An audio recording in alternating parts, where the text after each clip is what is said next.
تازہ ترین ویڈیو کے لیے چینل کو سبسکرائب کریں اور بیل آئیکن اور آل نوٹیفیکیشن پر کلک کریں تاکہ ہر اپڈیٹ آپ کو ملے سب سے پہلے۔ السلام علیکم ناظرین، 1960 کی دہائی میں جب مارگلہ ہلز کے دامن میں یہاں پر ایک دارالحکومت کی تعمیر کا فیصلہ ہوا، اس دارالحکومت کا نام اسلام آباد رکھا گیا، تو اس دارالحکومت کی تعمیر کے ساتھ ساتھ یہ فیصلہ بھی کیا گیا کہ یہاں پر ایک نیشنل مسجد جو ہے وہ تعمیر کی جائے۔ اب نیشنل مسجد تعمیر کرنے کا جب فیصلہ ہوا تو نیشنل مسجد کی تعمیر کے لیے دنیا کے بہت سارے ممالک سے ڈیزائنز اس کے بنوائے گئے کہ مسجد کی تعمیر کے لیے نقشہ کیا ہو، اور بالآخر ترکی کے آرکیٹیکٹ کا بنایا ہوا ڈیزائن جو ہے وہ تعمیر کے لیے منظور کر لیا گیا۔ گو کہ یہ ڈیزائن بہت ہی زیادہ منفرد تھا اس لحاظ سے کہ اس سے پہلے جو بھی اسلامی کلچر ہے تعمیرات کا، اس میں مساجد میں گنبد کو ایک بہت بنیادی حیثیت حاصل ہے، لیکن فیصل مسجد کی تعمیر کا جب فیصلہ کیا گیا تو اس کا جو ڈیزائن منظور ہوا وہ ایک خیمہ نما ڈیزائن ہے جس کے چاروں جانب مینار موجود ہیں۔ اس ڈیزائن کی منظوری کے بعد اس ڈیزائن کی منظوری جب ہو گئی تو پھر سعودی عرب کے شاہ فیصل نے اس مسجد کی تعمیر کے اخراجات کا ذمہ اپنی سعودی حکومت کے ذمے لے لیا۔ اب سعودی حکومت نے اس کی تعمیر میں بھرپور حصہ ڈالا، یہاں تک کہ شاہ فیصل کی وفات کے بعد شاہ خالد نے بھی اس تعمیر کو جاری و ساری رکھا، اور شاہ فیصل کی وجہ سے ہی اس مسجد کا نام فیصل مسجد رکھا گیا۔ فیصل مسجد پاکستان کی سب سے بڑی مسجد ہے اور دنیا میں مساجد میں یہ 5ویں نمبر پر مسجد آتی ہے اپنے رقبے کے لحاظ سے۔ یہاں پر موجود نمازی حضرات جو ہیں نماز پڑھنے کے لیے آنے والے، ان کی ایک کثیر تعداد اس مسجد کے احاطے میں نماز ادا کرتی ہے، اور ساتھ ہی ساتھ خواتین کے لیے بھی نماز کی جگہ مخصوص کی گئی ہے۔ جمعے کی نماز اور رمضان میں یہاں پر تراویح کی نماز کا خاص اہتمام ہوتا ہے۔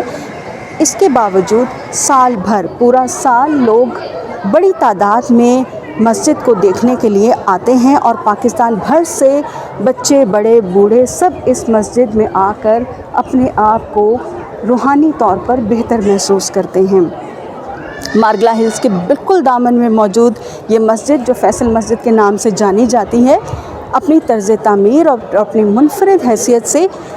پاکستان بھر کی ایک نمایاں مسجد ہے، اور دنیا بھر میں پاکستان کی پہچان ہے، پاکستان کی شناخت ہے۔ اس مسجد کی تعمیر میں جہاں اور بہت ساری اس کو خصوصیات حاصل ہیں، وہاں پر مسجد کی در و دیوار پر بہت ہی خوبصورت کیلیگرافی کا کام کیا گیا ہے۔ صادقین پاکستان کے ایک بہت بڑے آرٹسٹ ہیں، صادقین نے یہاں پر مسجد کی دیواروں پر کیلیگرافی کا کام کیا۔ اس کے ساتھ ساتھ یہاں پر بہت بڑے وضو خانے موجود ہیں، وضو کرنے کی سہولت موجود ہے۔ آنے والے جو سیاح ہیں ان کے لیے یہاں پر کتابوں کی لائبریری کی صورت میں بھی یہاں پر تاریخ کو محفوظ کیا گیا ہے۔ اسلامی لحاظ سے کتابیں یہاں پر موجود ہیں، اور ساتھ ہی ساتھ فیصل مسجد کی ایک اور خاصیت یہاں پر قائم اسلامک یونیورسٹی، جہاں دنیا بھر سے مسلمان طلباء و طالبات یہاں پر علم کی تحصیل کے لیے پاکستان آتے ہیں۔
حي على الصلاة حي على الصلاة